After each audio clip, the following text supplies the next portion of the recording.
welcome to episode 2 of myself, Jerry McGuinness, aka the Irish Photoshopper. And in this lesson, we're going to go through white balance, we're going to go through rule of thirds, and we're going to go through composition. So without further ado, let's get to it. But white balance, basically, your camera is not really like your eye, okay? When you go in and out of, say you're sitting in an office, you're under incandescent lights, let's say.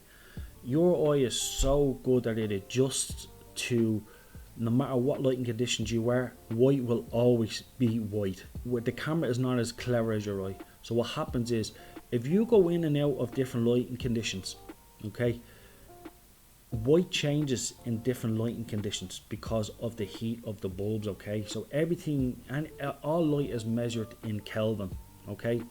And I'll show you that now. But let me just quickly explain the white balance. So the white balance is the process of removing unrealistic color casts so that objects which appear white in person are rendered white in your photo. Proper camera white balance has to take into account the color temperature, okay, which we'll talk about now in a second, of a light source, which refers to the relative warmth and coolness of white light. Our eyes are very good at judging what is white under different light sources, but digital cameras often have great difficulty with auto white balance.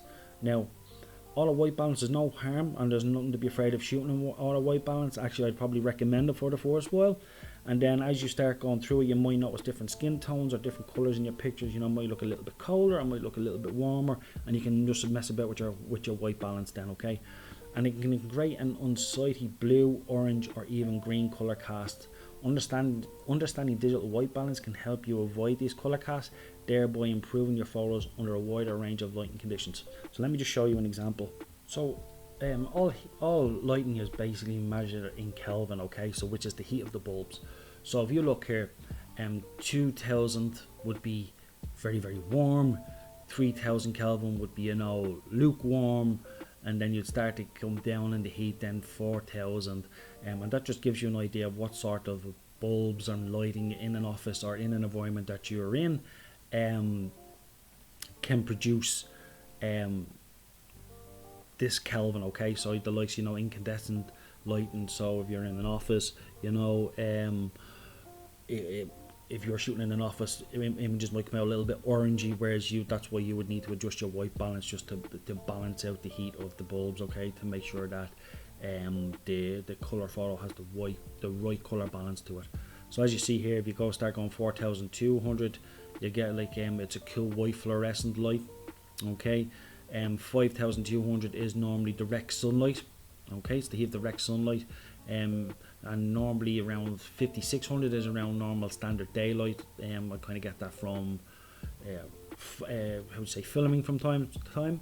If you add a flash in there, or flash photography, normally produces around 5400 Kelvin. Cloudy is around 6000 Kelvin. Sorry, my eyes.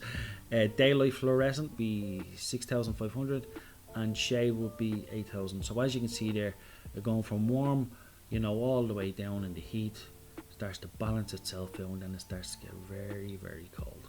So in really cold conditions, you might need to adjust your white balance to bring in a little bit of heat, okay, for skin tones and textures and so forth. And again, the only way you'll really get a good idea of this is putting into practice and mess about with the white balance settings on the top of your camera. So now what we're going to look at is a rule of thirds, okay? And when you're trying to grasp the very first, you know, stages of learning photography, the rule of thirds is probably one of the most useful bits of information that you're going to learn, okay?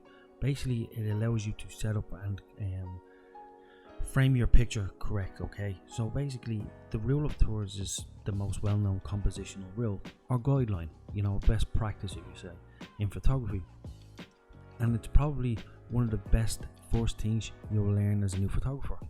You may have some kind of understanding around the rule of thirds, and an idea that isn't always the best option for your photo.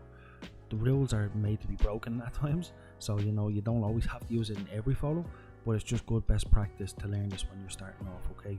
So the rule of thirds describes a basic compositional structure, okay, of a photograph. Take any image. You can split it into 9 segments, like you see in front of you there, using 3 vertical and 3 horizontal lines, okay? And basically what we're doing here is, if you look to the right of that photo, you will see the subject, which is the lady, okay? But if you look at the lady's head, you will see that her head is right at the intersection of the horizontal and vertical lines to the right. So basically this is your point of your points of interest when setting up any frame, any photo. Okay, as a beginner, you know you will break these rules as you go along, because that's what they're there for. They're there to be broken.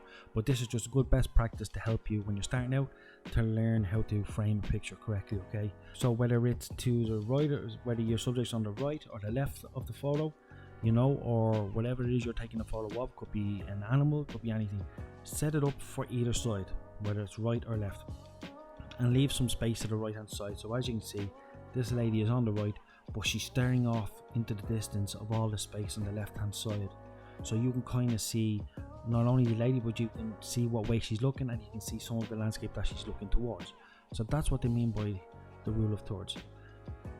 Okay, framing your picture correctly to the right or the left of the photo, have the point of interest on the intersection of the lines, and then have some space to the opposite side of that photo. Give that a try and see how you get on. This is the best and easiest way that I can explain it. Again, it's just about learning to frame your picture right, get a grasp, and over time this will just become automatic in your head, and you'll use it for certain photos, and you'll break the rules on a lot of other photos. So composition is basically everything that you see that you want included to make up your photo. So composition refers to the arrangement of elements used in photography. It means paying attention to what will be photographed, how it is placed in relationship to other objects in the image, and how well the subject matter is expressed. So regardless of anything you're taking a photo of, it's what you want to put, or what elements that you want to use from that environment or add to that environment to get the outlook that you want. So for example, I saw, when I was walking on the beach, I saw this nice little sunlight here reflecting off the sand in front of these rocks. Here's a nice little backdrop here of some grass. When you're doing silhouettes, basically you will get to this at a more advanced level. When you're doing silhouettes, your sky is really blown out, but your subject is dark. Okay, so what I saw was, I said, right, if I could get my model just in front of these rocks here, here's a nice little bit of a landscape that I can include into the photo. Here's a nice little bit of background. Here's my main subject, which I know is excellent, and I'm going to expose for him to make him like a silhouette. Here's this nice little reflection of the sun here that's just breaking through and giving me a little bit of a lens flare. And then I have a nice little bit of shadow here as well, just adding a little bit to the foreground. And as you can see, I just changed the settings to make the white balance just a little bit warmer for this one. Okay, so all I did was put my subject there, adjusted my settings for my silhouette. I said, right, I want to have background in shot. Here's my landscape that I want to include, and here's the other elements that I wanted to include in it. And then I took a series of photos, and this was my favorite one that I came out with. So regardless of what you're taking a photo of, it's what you can add or what you want to take away to get the result that you want, and the image to look the way you want it to look. Okay, and that's what composition is. It's taking anything that you want to add or remove and combine it into an image, and that's what our composition is. A composition is your combination of everything that you want included in that image for you to get the image that you want.